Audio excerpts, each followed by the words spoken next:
So I agree completely with what you were saying about getting involved first with like beach cleanups and then moving sort of broad-based things. So helping people lobby, mostly how I started combating was through educating. Like I would say educating is one of the main ways I thought I could contribute to the climate change movement and help the climate crisis. So that mostly for me takes place through after our marches or our rallies, writing up what you can do and like why you should do this and then sending it out to the participants. I think that is how I initially got involved with combating climate change, and I think that's one of the biggest things I do right now to help that.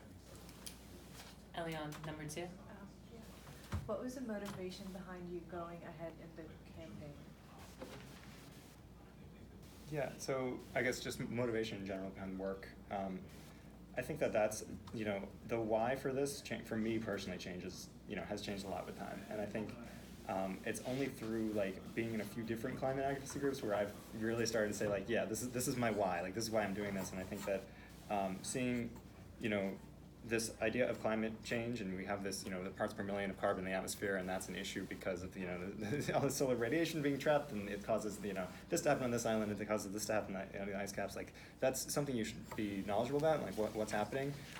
But at the end of the day, this is a very human issue. It's an issue of justice, and it's not even just about environmental justice. It's about like saying, if I'm doing this work for climate advocacy where, if it's at the international level where all nations are coming together and reducing their emissions, if it's at the local level where, New York City is going to have a climate resiliency plan, it's because I want to live in a society where, collectively we all care for each other and try to work so that everybody can have, a decent life and we have a just society. So I think I've realized that like, that is why climate and environmental work is important, because it's not just environmental work. It's trying to reframe how society treats its people, and climate is part of that, and the environment is part of that. But I think as any activist is kind of working towards their own vision of that.